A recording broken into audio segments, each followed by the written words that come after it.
Welcome to the next video. अभी मैंने काफ़ी टाइम से कोई भी वीडियो अपलोड नहीं किया क्योंकि मैंने कोई वीडियो शूट नहीं किया था बिकॉज़ बेटू थोड़ा सा बीमार हो गया था, तो उस वजह से थोड़ी सी टेंशन चल रही थी। बट अब एक हफ्ते से ऊपर हो गया है और अब वो एकदम ठीक है। तो मैंने सोचा कि अब एक वीडियो शूट कर लूँ। तो मुझे ये लगा कि मुझे अपना एक एक्सपीरियंस शेयर करना चाहिए उन सभी लोगों से जो एक विलेज में रहते हैं या जिनके हस्बैंड की पोस्टिंग या जिनकी खुद की पोस्टिंग एक रूरल एरिया में है जहाँ अवेलेबिलिटी बहुत कम है। तो फर्स्ट ऑफ ऑल आपके पास बेसिक मेडिसिन तो होने चाहिए जो कि एक फ़र्स्ट एड की तरह यूज़ कर सको आप इमीडिएट के लिए। तो अभी लास्ट थर्सडे को बेटू को फ़ीवर आया था 100.5 करके समथिंग। तो उस समय ऑब्वियस सी बात है, थोड़ा सा पैनिक हो जाते हैं हम कि क्यों आ रहा है, थोड़ा सा पैनिक हो जाते हैं हम कि क्यों आ रहा है, फ़ीवर का क्या रीज़न है। तो मैंने उसको इमीडिएट, मेरे पास पैरासीटामॉल के ड्रॉप रखे थे, तो मुझे जो मेरे नॉलेज में था कि 1 ml बेटू के एज और उसके वेट के अकॉर्डिंग उसको देना है, तो मैंने 1 ml ड्रॉप उसको दे दिया। और शाम को 5 बजे, थर्सडे की शाम को 5 बजे उसको फ़ीवर पहला डिटेक्ट हुआ था। और उसके बाद जो है मैंने उसको दवा दी तो फ़ीवर डाउन हो गया। बट इमीडिएट 3 आवर्स के बाद 8 o'clock के पास उसको फ़ीवर फिर आ गया। वो भी अगेन 101 एंड 100 यही मतलब उसका वो था। तो हमने सोचा कि उसको क्योंकि जो हमारे नॉलेज में था कि आप पैरासीटामॉल अगर यूज़ कर रहे हो तो एवरी 6 आवर या 5 to 6 आवर के डिफरेंस पे ही आपको देना चाहिए उस बच्चों को पैरासीटामॉल या कोई भी फ़ीवर की दवा उनको, पॉल वॉट। तो मैंने सोचा कि अब 3 ही घंटे हुए तो हम इमीडिएट उसको दवा नहीं दे सकते। तो अब मैं यहाँ पे रिलेट करना चाहूँगी उन लोगों से जो एक टिपिकल गांव में रहते हैं, जैसे कि हम इस समय एक रूरल एरिया में रह रहे हैं। तो यहाँ पे तो हम अभी जिस जगह रह रहे हैं तो यहाँ कोई चाइल्ड के डॉक्टर नहीं, कोई पीडियाट्रिशियन यहाँ पे अवेलेबल नहीं है। यहाँ से 30 किलोमीटर दूर पे एक हमें पता चला कि वहाँ पे एक पीडियाट्रिशियन है।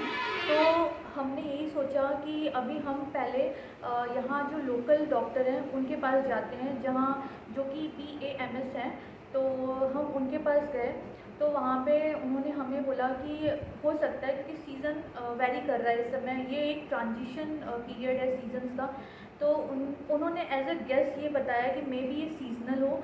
और अब मैं आपको क्या बताऊँ कि यहाँ जो जिन डॉक्टर के पास हम गए थे उनके पास एक बेसिक थर्मामीटर भी नहीं था कि वो बेटू का फ़ीवर मेज़र कर सकें। ये कहना चाहूँगी कि जब आपको ये पता चलता है कि आप एक स्पेशलिस्ट के पास नहीं जा पा रहे हो, आप एक स्पेशलिस्ट के पास नहीं रीच कर पा रहे हो, अगर आप यहाँ के जो डॉक्टर ने हमें जो भी मेडिसिन दी वो एक गेस पे दी, जो हमें ये लगा कि पता नहीं ये देना सही है नहीं सही है, तो हमने इमीडिएट तो जो यहाँ के डॉक्टर ने बताया हमने वही किया।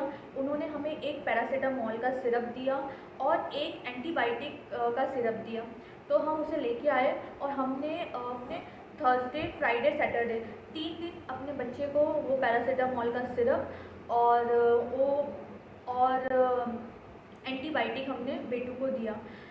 तो ड्यूरिंग दिस हमने संडे को डिसाइड कर लिया था कि अब अगर बेटू का फ़ीवर कंट्रोल में नहीं हुआ, अगर उसको, क्योंकि उसको 5 to 6 आवर के डिफरेंस में फ़ीवर आ जाता था, मतलब जैसी दवा का असर ख़त्म होता था फिर उसको फ़ीवर आ जाता था। तो हमने ये सोचा कि अगर उसका फ़ीवर कंट्रोल में नहीं आया, because it's been 3 days now, तो हम जो यहाँ पे 30 किलोमीटर अवे पे पीडियाट्रिशियन है, हम वहाँ उनके पास चलेंगे बेटू को दिखाने के लिए। तो फिर हमने ये सोचा कि एक बार जो हम जहाँ हमारा नेटिव है तो वहाँ के डॉक्टर से हम ऑनलाइन कंसल्ट कर लेते हैं। हम उन्हें सिम्टम्स बताएंगे, अगर वो सिम्टम्स से कुछ समझ पाते हैं कि क्या कि क्या हो सकता है ये, क्योंकि मे बी ये टीचिंग हो सकती है, बिकॉज अब ये उस फेज़ में आ गया जब उसको टीचिंग कभी भी हो सकती है। तो क्या वो टीचिंग हो सकती है या वो सीजनल ट्रांजिशन की वजह से हो सकता है या क्या रीज़न हो सकता है। सो वी डिसाइडेड कि अब हम जो है पहले एक बार ऑनलाइन कंसल्ट कर लेते हैं। तो हमने संडे को ऑनलाइन कंसल्ट किया अपने नेटिव में, जो वहाँ पे जहाँ हम अभी तक बेटू को पहले वहाँ 4-5 मंथ तक उसको दिखाते थे, उन पीडियाट्रिशियन से हमने कंसल्ट किया और उन्होंने यही कहा कि इट मे बी टीथिंग और it may be seasonal transition, but दोनों ही केस में आपको एक एंटीबायोटिक तो 3 डेज़ तक कंटिन्यू करनी ही करनी है, और पैरासीटामोल जब उसको फीवर आ रहा है तब आपको देना ही देना है उसे। तो फिर अब मैं आपको बताती हूँ कि डिफरेंस क्या है, मतलब जहाँ अगर आपको एक चाइल्ड का स्पेशलिस्ट नहीं मिल पा रहा है तो ऑब्वियस सी बात है, मेरा बेटू काफ़ी सफ़र किया एंड आई विश कि अब वो कभी बीमार ना हो, बिकॉज हम एक ऐसी प्लेस पे हैं जहाँ हमें चीज़ें अवेलेबल नहीं हो पा रही हैं। और ये जो फील है ना, जो ये फीलिंग है, वो वही समझ सकता है जो एक विलेज एरिया में या रूरल एरिया में रह रहा है। अपने बच्चे को सफ़र करता हुआ देख के, रोता हुआ देख के क्या फीलिंग आती है वो बहुत बुरी रहती है। I literally crying at that time कि मुझे मेरे बेटू को एक स्पेशलिस्ट अवेलेबल नहीं हो पा रहा है, और बस वो सारी चीज़ें सोच सोच के कि लेकिन हाँ, भगवान, ऑब्वियस सी बात है, we always believe on God. भगवान ने हमारा साथ दिया और बेटू 3 दिन में रिकवर हो गया अपने फीवर से। तो मैं कोई रिकमेंड नहीं कर रही हूँ मेडिसिन, लेकिन जो मेडिसिन मुझे यहाँ के डॉक्टर्स ने बताई और जो मेडिसिन जो मेरे नेटिव पे जहाँ मैं पहले बाबू को दिखाती थी, वो चाइल्ड के डॉक्टर ने जो मेडिसिन बताई वो मैं दोनों ही यहाँ पे शेयर करना चाहती हूँ, क्योंकि मुझे ऐसा लगता है कि जिस चीज़ से हम गुजर रहे हैं उस चीज़ से कोई दूसरा ना गुजरे। और मैं इसको किसी को रिकमेंड नहीं कर रही हूँ, मैं बस अपना एक्सपीरियंस शेयर कर रही हूँ कैसे कैसे चीज़ों को अरेंज किया। तो सबसे पहले तो ऑब्वियस सी बात है, ये कॉलपॉल का सिरप है। तो ये कॉलपॉल का सिरप है जो कि I think her medicine box में होना चाहिए। तो जब बेटू को थर्सडे को फीवर डिटेक्ट हुआ था तो मैंने उसको 1 ml ये ड्रॉप ही दिए थे, और डॉक्टर के पास गए तो उन्होंने हमें ये मिडकॉल प्लस करके पैरासीटामोल का एक सिरप दिया, और ये एक जूरासेप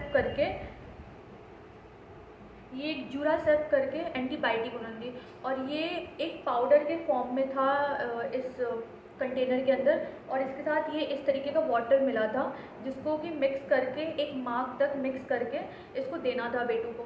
तो पहली बार तो मैंने ऐसी मेडिसिन देखी, हमें मतलब उसमें लिखा तो था डायरेक्शन, लेकिन वी आर नॉट श्योर कि इसमें कितना डालना है कितना नहीं डालना है, तो बहुत सारा कन्फ्यूज़न रहता है।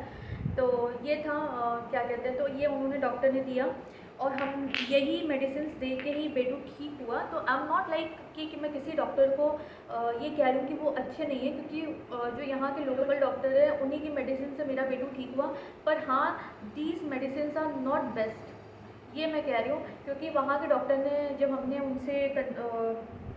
उनसे कंसल्ट किया तो उन्होंने बताया कि आपकी जो ये पाउडर फॉर्म में जो ये एंटीबायोटिक है वो बेबीज़ इनटेक नहीं करते हैं, बिकॉज इसका टेस्ट बहुत ज़्यादा कड़वा होता है और ये काफ़ी टाइम से यूज़ नहीं होता। अब हम बच्चों को जो है एजिथ्रॉल करके एक एंटीबायोटिक होती है जिसको हमने यहाँ से परचेज़ किया, एजिथ्रॉल एंटीबायोटिक देते हैं, जो बच्चे इनटेक भी कर लेते हैं और उन्हें बहुत ज़्यादा प्रॉब्लम भी नहीं होती। और जब भी इस एंटीबायोटिक को जूरासेप जब भी मैं अपने बेटू को देती थी तो वो वॉमिट कर देता था। तो हम इतना श्योर नहीं हो पाते थे कि उसने मेडिसिन इनटेक की कि वो वॉमिटिंग में निकल आई। सो 3.5 ml इसको देना रहता था। 3 ड्रॉप भर के देने में वो बहुत रोता था। तो आई विश कि अब बिल्कुल बेटू बीमार ना पड़े, बिकॉज उसको इतना ज़्यादा सफ़र करते हुए देख के I feel very bad about him. तो ये एजिथ्रॉल उन्होंने हमें सजेस्ट की और ये पैरासीटामोल कॉलपॉल का ड्रॉप हमें सजेस्ट किया, जो कि मेरे पास ऑलरेडी पहले से ही था। तो ये 2 चीज़ें, और यहाँ पे एक कोई गैस की दवा है, इसका मुझे नाम तो नहीं पता, पर ये गैस की दवा उन्होंने बताई जो कि यहाँ के डॉक्टर ने नहीं दी थी, क्योंकि जब बच्चे इतना ज़्यादा मेडिसिन लेते हैं तो उनको गैस की प्रॉब्लम होती है। क्योंकि आपको ये मतलब अपने साथ एक डिजिटल थर्मामीटर रखना चाहिए। मेरे पास तो ये पारे वाला भी है, जो कि हमने दोनों ही ऑनलाइन परचेज़ किए थे, ये डॉक्टर ट्रस्ट का। और ये इस थर्मामीटर की मतलब ये कोई प्रमोशन नहीं है। तो इस थर्मामीटर की खास बात यह है कि काफ़ी फ्लेक्सिबल है इस तरीके। तो क्या है, बच्चे तो हालांकि इसमें बहुत नाटक करते हैं मेज़र कराने में, लेकिन जो हार्ड वाला होता है ना, तो वो क्या उनके आर्म्स में जब भी हम डालते हैं तो उनको जो भी फील होता है वो थोड़ा हार्ड या जो, तो वो और भी उसको नहीं चाहते हैं लगाना।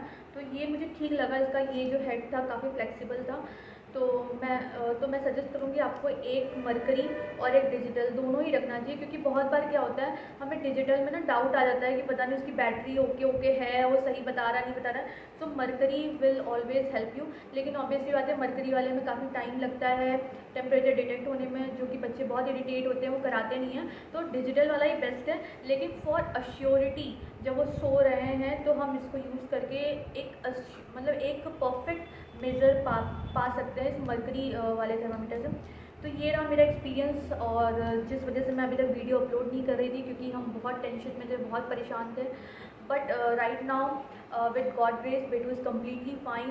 तो अब मैं कोशिश करूँगी कि मैं अपने ब्लॉग्स वापस से कंटिन्यू कर पाऊँ रेगुलर बेसिस पे। आई होप कि ये इन्फॉर्मेशन आप सबको हेल्प करे और रिलेट करे उन लोगों से जो एक विलेज में रह रहे हैं। हमारा टेंशन बेटू की बीमारी नहीं थी, हमारा टेंशन ये था that we don't have our own vehicle जिससे हम बेटू को ले जा सकें। यहाँ से 30 किलोमीटर अवे जाना था। Thank you for watching and do subscribe my channel and stay tuned for further videos.